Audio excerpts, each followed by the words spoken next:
नमस्कार और स्वागत है आपका change India experiments with big ideas में। इस शो में हम उन नीतियों की बात करते हैं जो कि थोड़ी रैडिकल होती हैं, जो कि थोड़ी हटके होती हैं, और उनको अगर हम लागू करेंगे तो हमें लगता है कि सदियों से कुछ प्रॉब्लम्स जो हिंदुस्तान में हैं उन प्रॉब्लम्स को का समाधान किया जा सकता है। आज जो आइडिया जो सुझाव हम चर्चा में लाएंगे वो है एक सॉवरन वेल्थ फंड बनाने का। मतलब सरकार का ऐसा वेल्थ फंड बनाइए जिसमें सरकार अपनी तरफ से एक रुपया भी नहीं डालेगी। सरकार जो है अपने जो पब्लिक सेक्टर शेयर्स हैं, जो जिनकी की वैल्यू आज शायद $300 बिलियन है, उसको ट्रांसफर करेगी, एक रुपया नहीं डालेगी, वो फंड को ट्रांसफर करेगी। वो फंड जो है जाके उस शेयर होल्डिंग के अगेंस्ट और रिसोर्सेज दुनिया में रेज करेगा।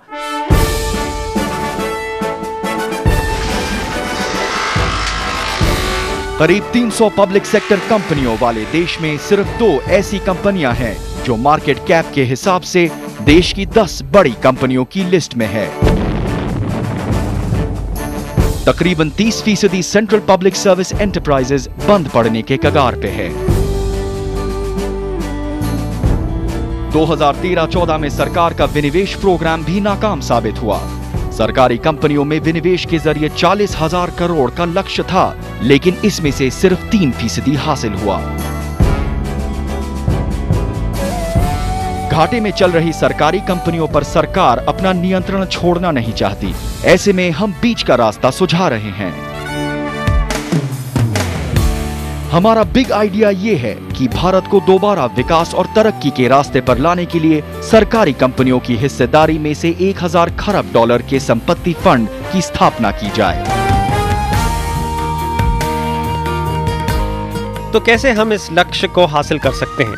पहला रास्ता तो यह है कि एक सरकारी लेकिन व्यवसायिक प्रबंधन वाला फंड स्थापित किया जाए जहां सरकार पब्लिक सेक्टर के सारे शेयर होल्डिंग्स को ट्रांसफर करे। दूसरा, यह फंड बेहतर शासन प्रणाली के जरिए पब्लिक सेक्टर की वैल्यू को और बढ़ाएगा।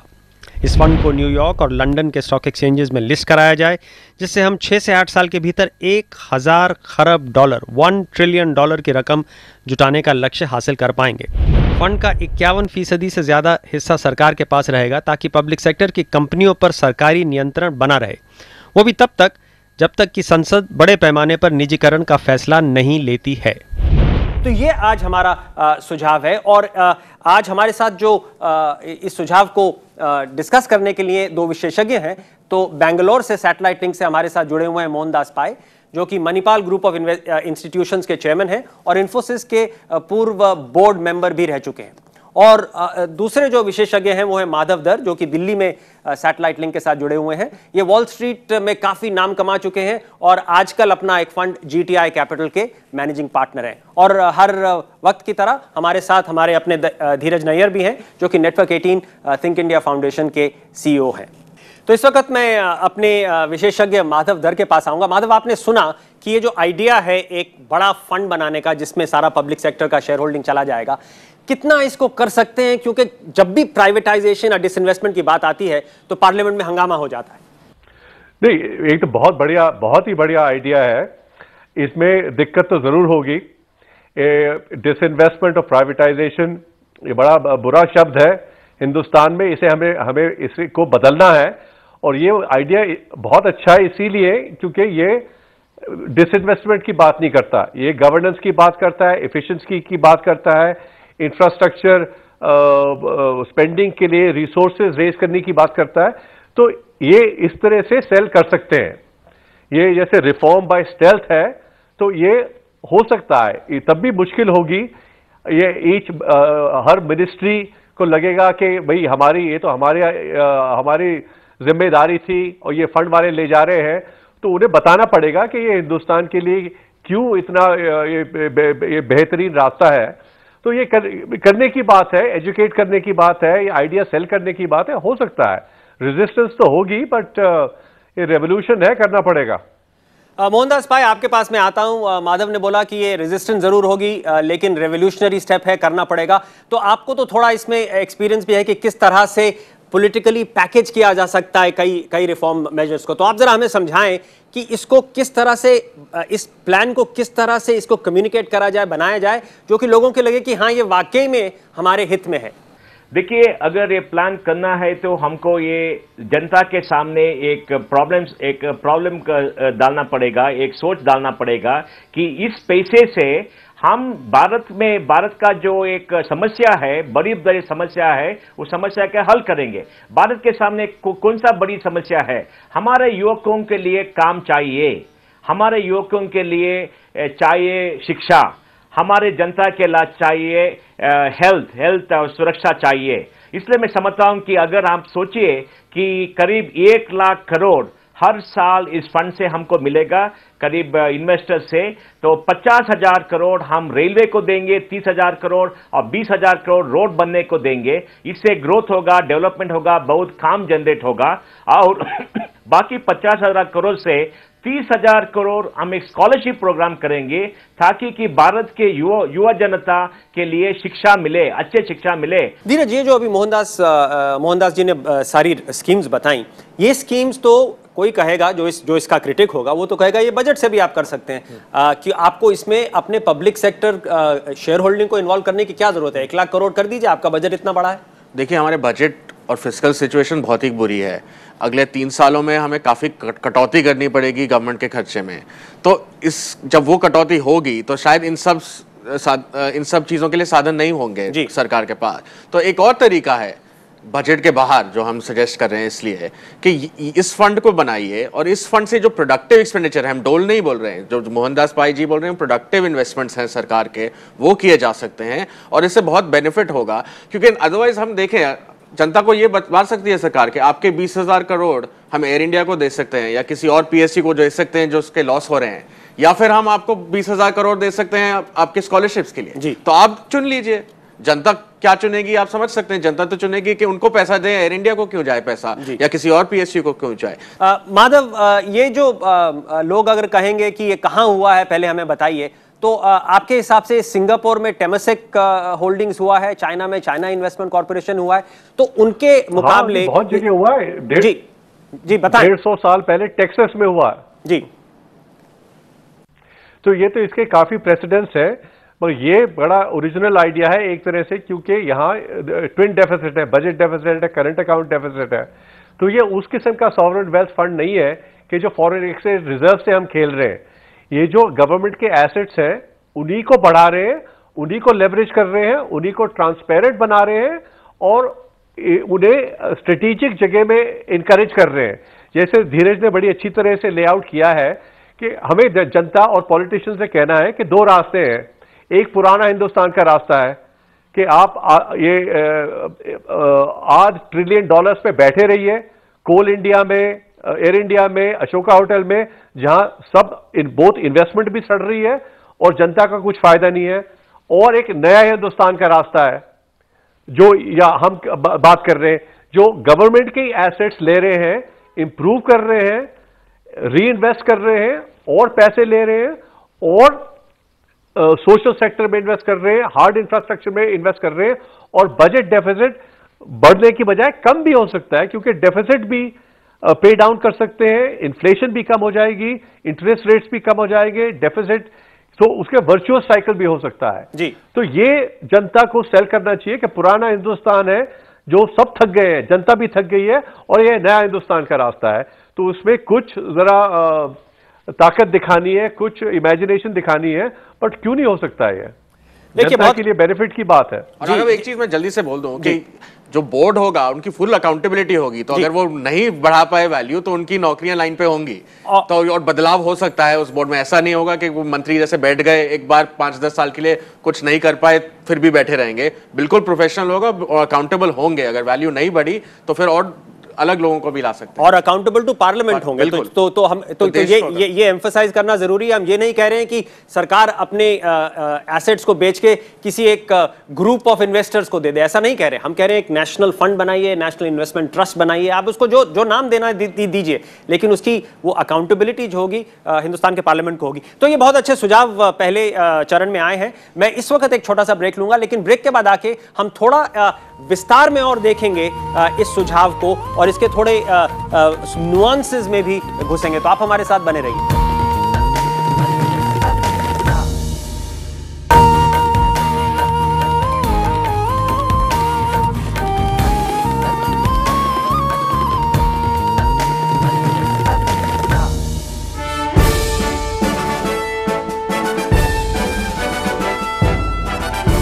स्वागत है आपका change India experiments with big ideas में। आज जो बड़ा आइडिया हम जो सुझाव हम डिस्कस कर रहे हैं वो है एक इतना बड़ा फंड बनाने का, सॉवरन वेल्थ फंड बनाने का, जिसमें सरकार का 1 रुपया भी नहीं जाएगा, लेकिन जो सरकारी क्षेत्र की कंपनियों के शेयर होल्डिंग है उसको ट्रांसफर करके उसके अगेंस्ट और पैसा लेके उसको और इन्वेस्ट करके तो जो बढ़ता जाएगा, जिसकी वेल्थ बढ़ती जाएगी। तो हमारा इनिशियल अनुमान, हमारा जो शुरुआत का अनुमान है कि कम से कम 200 या 250 बिलियन डॉलर की सरकार की शेयर होल्डिंग है सब पब्लिक सेक्टर कंपनी में। अगर उसको डाला जा सकता है इस फंड में और 6 से 8 से 9-10 साल में थोड़ी इक्विटी लेके, थोड़ा डेट लेके, हमारा अनुमान है कि आधा ट्रिलियन से 1 ट्रिलियन डॉलर लिया जा सकता है, जो कि री इन्वेस्ट करके उसका फिर साइज बढ़ाया जा सकता है।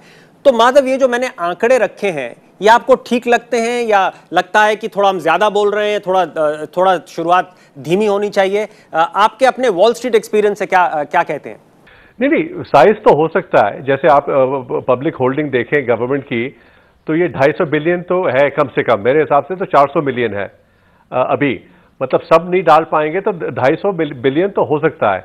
उस पर भी अगर 10-15% रिटर्न हो जाए, जैसे अगर टेमासेक के देखें सिंगापुर में उसका 16-17% रिटर्न हुआ है, अगर 10-15% भी हो जाए तो 30-35 बिलियन डॉलर्स तो रिटर्न ही हो सकता है जी। मगर ये कॉर्पस भी बढ़ेगा, उसके से हम डेट भी बोरो कर सकते हैं।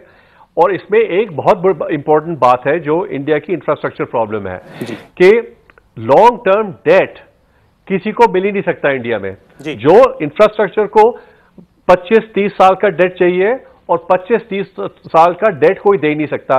बैंक की लायबिलिटी मिसमैच हो सकती है, इक्विटी वेंचर कैपिटल टाइप तो है ही नहीं इंडिया में। और हमारे पास अभी इंश्योरेंस कंपनीज और पेंशन फंड जो दे सकते हैं वो फुली डेवलप नहीं हुए हैं।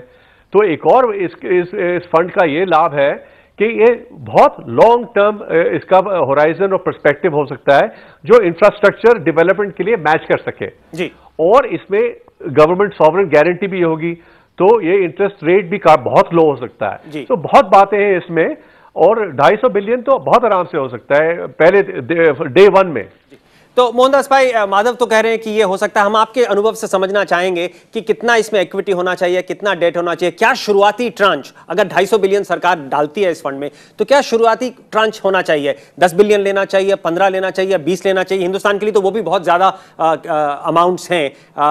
मैं पहले ट्रांच की बात कर रहा हूं, उसके बाद दूसरा ट्रांच, तीसरा ट्रांच, 10वां ट्रांच, 15वां ट्रांच आगे होगा। मैं समझता हूं कि हर साल करीब 1 लाख करोड़ जैसे हमको पैसा चाहिए। तो मैं समझता हूं कि करीब 20 बिलियन डॉलर्स, और 20 बिलियन डॉलर्स में करीब 5 या 6 बिलियन डॉलर्स इक्विटी और बाकी जो है लॉन्ग टर्म डेट ही चाहिए, क्योंकि हमको तो इंफ्रास्ट्रक्चर में ज्यादा इन्वेस्टमेंट करना है और इंफ्रास्ट्रक्चर में हमको लॉन्ग टर्म डेट मिलेगा तो डॉलर में मिलेगा, तो हमारा फॉरेन एक्सचेंज रिजर्व भी आगे जाएगा, फॉरेन एक्सचेंज रिजर्व रहेगा और वो करंट अकाउंट डेफिसिट के लिए कुछ अच्छा होगा, वो भी एक्सटर्नल स्ट्रेंथन होगा और स्ट्रेंथन हो से रुपी को भी स्ट्रेंथन मिलेगा। और जो रुपी का पैसा है जो आरबीआई या कोई देगा दो लोकल मार्केट के सेल में, वो 30 साल के लिए अगर डालेंगे तो बहुत अच्छा रिटर्न भी मिलेगा। वो रिटर्न से आप कर्ज तो झुका सकते हैं, तो इक्विटी भी रहेगा, इक्विटी अप्रिशिएट होगा, यहां से हमको डेट होगा। तो मैं समझता हूं करीब 60% डेट, 40% इक्विटी, हर साल 20 बिलियन डॉलर्स करेंगे तो मैं समझता हूं कि 15 साल में हम एक आमदनी बढ़ सकते हैं 500 बिलियन या 1 ट्रिलियन को, क्योंकि कंपनियां का वैल्यू आगे जाएगा और डेट भी रिडीम हो जाएगा। तो लोगों को भी हम कह सकते हैं कि देखिए हमने सब कुछ भेजा नहीं है, ज्यादा से ज्यादा हमारा पास है, उस पर लेवरेज करके पैसा लिया है, पैसा से आप देख सकते हैं कि क्या हो गया है। तो धीरज, हमारे विशेषज्ञ तो एकदम कह रहे हैं कि ये हो सकता है और 20 बिलियन डॉलर हर साल ले सकते हैं। तो 20 बिलियन डॉलर तो कोई 1.5 लाख करोड़ रुपया या 120-125 लाख करोड़ रुपया, ये तो बहुत, इससे तो काफी कुछ किया जा सकता है। बिल्कुल किया जा सकता है, और इसलिए इस आइडिया में ज्यादा दम है, क्योंकि पैसा जो सरकार खर्चती है और जो फिस्कल सिचुएशन है और ये एसेट्स जो माधव ने कहा बिल्कुल पड़े हुए हैं, सड़ रहे हैं, कोई रीइन्वेस्टमेंट नहीं हो रहा है, तो इनको यूज किया जाए। जो फिस्कल से नहीं हो सकता, फिस्कल सिचुएशन खराब है, उसके बजाय इसको इस्तेमाल कीजिए। और बहुत खर्चे होंगे इससे हर साल में, लेकिन खाली प्रोडक्टिव खर्चे गवर्नमेंट को करने चाहिए इससे। डोल या जो नहीं, डोल का तो इसमें वो नहीं होगा। इन्वेस्टमेंट इंफ्रास्ट्रक्चर, चाहे आप फिजिकल की बात करें, रोड्स, एयरपोर्ट्स, या सोशल की कर लें, एजुकेशन, हेल्थ, इन पे होना चाहिए खर्चा। और इस पे कोई एतराज नहीं होगा, देश की जनता का, मिनिस्टर्स का होगा। लेकिन फिर वो प्रधानमंत्री की स्ट्रेंथ पर डिपेंड करता है कि वो अपने मिनिस्टर्स को काबू कर पाते हैं, लेकिन जनता का साथ उनको मिल सकता है इस पे। जी माधव, मैं एक चीज आपसे पूछना चाहूंगा। अगेन, अगर हम सिंगापुर और चाइना और बाकी लोगों का एग्जाम्पल लें तो कई लोग कहेंगे कि देखिए, बैंकिंग कंपनी को, क्योंकि बैंक अलग तरह की कंपनी होती है, और नॉन बैंकिंग कंपनी जैसे कि प्लांट्स हैं, फिजिकल प्लांट्स हैं, फैक्ट्रीज हैं, एल्यूमिनियम कंपनीज हैं, एयर इंडिया है, इन सबको अलग रखिए। तो दो तरह के फंड बनाइए, एक बैंकिंग और एक नॉन बैंकिंग। और बैंकिंग फंड का तो एक और फायदा हो सकता है, आज सरकार को 1-2 लाख करोड़ रुपया चाहिए बैंक्स को रिकैपिटलाइज करने के लिए, तो वो इस फंड के थ्रू भी आ सकता है। सरकार के अपने बजट पे कोई बोझ नहीं पड़ेगा। तो आपके सुझाव में दो अलग होने चाहिए? हाँ, उसी तरह बहुत ज़रा ध्यान से देखना पड़ेगा, पर दो हो सकते हैं, क्योंकि रेगुलेटरी बॉडीज भी अलग अलग हैं। बैंकिंग की इंटरनेशनल रूल्स रेगुलेशंस भी अलग अलग हैं। सो वो देखा जा सकता है, और ये मेरे ख्याल अलग ही रखने चाहिए, मगर वो देखना पड़ेगा। साथ भी हो सकते हैं, पर अलग रखने के लिए भी काफ़ी रीजंस हैं। तो ये क्या वित्त मंत्री के पास होना चाहिए या प्रधानमंत्री कार्यालय में होना चाहिए? क्योंकि इतनी मिनिस्ट्रीज इन्वॉल्व हैं, तो हमारा इंस्टिंक्टिव सुझाव तो ये है कि प्रधानमंत्री कार्यालय में होना चाहिए, लेकिन आपके नजरिए से क्या होना चाहिए? हाँ, मेरे हिसाब से भी प्रधानमंत्री के कार्यालय में होना चाहिए। जैसे अगर बैंकिंग सेक्टर फंड हो अलग से, तो वो देखा जा सकता है कि वो फाइनेंस मिनिस्ट्री में हो कि नहीं हो। बट जैसे इंडिया में आपको भी जानते हैं कि जो पर्सनैलिटी है, वो भी देखा जाएगा कि किसके नाम, ये ओवरसीयर कौन है। जी। ये नहीं है कि पीएमओ में है कि फाइनेंस मिनिस्ट्री, बट कौन है, इसका चैंपियन कौन है सबसे पावरफुल जगह में, वो भी देखना पड़ेगा। तो धीरज, आपने सबको सुना, आखिरी वक्त आ गया है हमारे शो का। कई बार जैसे इस देश में होता है, आइडियाज बहुत अच्छे निकलते हैं, लेकिन वो आइडियाज टेक ऑफ करने से पहले ही मार दिए जाते हैं, या फिर कोई मंत्री बदलता है तो फिर आइडियाज उसके साथ ही बदल जाते हैं या रह जाते हैं। तो क्या इस आइडिया का भी ये हर्ष हो सकता है? देखिए, भारत का इतिहास देखें तो ये हो सकता है। मतलब कई अच्छे आइडिया आए हैं, कई अच्छी चीजें लिखी गई हैं, लेकिन कोई ओन नहीं करता। जैसे आधार का ही देख लीजिए, इतना अच्छा आइडिया, लेकिन अपनी जिस सरकार ने उसको किया, उसी ने अब छोड़ दिया है उसे। तो ये आइडिया की ओनरशिप लेनी पड़ेगी किसी को। नेतृत्व की बात है, अगर प्रधानमंत्री लें तो सबसे बेहतर है, क्योंकि प्रधानमंत्री होते हैं, तो वो ले इसका। और ये इस आइडिया में दम है, क्योंकि इसमें कंट्रोवर्सी कम है। आप प्राइवेटाइजेशन की नहीं बात कर रहे, आप डिसइन्वेस्टमेंट की नहीं बात कर रहे, कोई ये नहीं बोल सकता। कंट्रोल भी सरकार कर रहा है, कंट्रोल भी सरकार ही करेगी, प्रोफेशनल बोर्ड भी है। तो आप बेस्ट ऑफ सरकार प्लस प्राइवेट सेक्टर की एबिलिटी इसमें देखी जा सकती है। और ये पीपीपी की किस्म का प्रोजेक्ट है, लेकिन उसमें क्रोनिज्म, क्रोनी कैपिटलिज्म सब हट सकता है इस किस्म के प्रोजेक्ट में। तो इसका एक ट्राई तो देना चाहिए मेरे हिसाब से। आप चाहे छोटा शुरू करिए, लेकिन जो सक्सेस होगी, और भारत में ये भी देखा गया है कि जो आइडिया सक्सेसफुल होते हैं, थोड़े बहुत जो प्रॉब्लम कम होती है, जैसे आधार में प्रॉब्लम ज्यादा हो गई, बट इसमें अगर प्रॉब्लम नहीं हुई तो इसमें चैंपियन पैदा हो जाते हैं, सब तरफ से चैंपियन पैदा हो जाते हैं। और हमारा तो मानना यह है कि अगर ये सक्सेसफुल हो जाता है और लोगों को इसका फायदा दिखता है, तो ऐसा भी हो सकता है कि यही फंड आगे जाके जो एसेट्स हैं उनको प्राइवेटाइज भी कर पाए। क्योंकि एक मानसिकता होती है, एक देश की मानसिकता होती है। अगर देश की मानसिकता बदल जाती है और प्रो हो जाती है, देख रहे हैं कि फायदा है, देख रहे हैं जैसे मोहनदास पाई जी ने कहा कि स्कॉलरशिप आ रहे हैं, देख रहे हैं कि किस तरह से हेल्थ इंश्योरेंस हो रहा है, तो जब ये फायदे लोग देखते हैं तो फिर उसका सपोर्ट भी बढ़ता है। और अगर सपोर्ट बढ़ता है तो शायद एक दिन ऐसा है कि ये फंड पूरा प्राइवेटाइजेशन भी कर सके, जो कि आज एक शब्द है जो कि आज हम डरते हैं इस्तेमाल करने से। तो मैं अपने विशेषज्ञों का और अपने गेस्ट का धन्यवाद करता हूं, और आप हमारे अगले शोज के साथ बने रहिए। अभी के लिए हमें इजाजत दीजिए।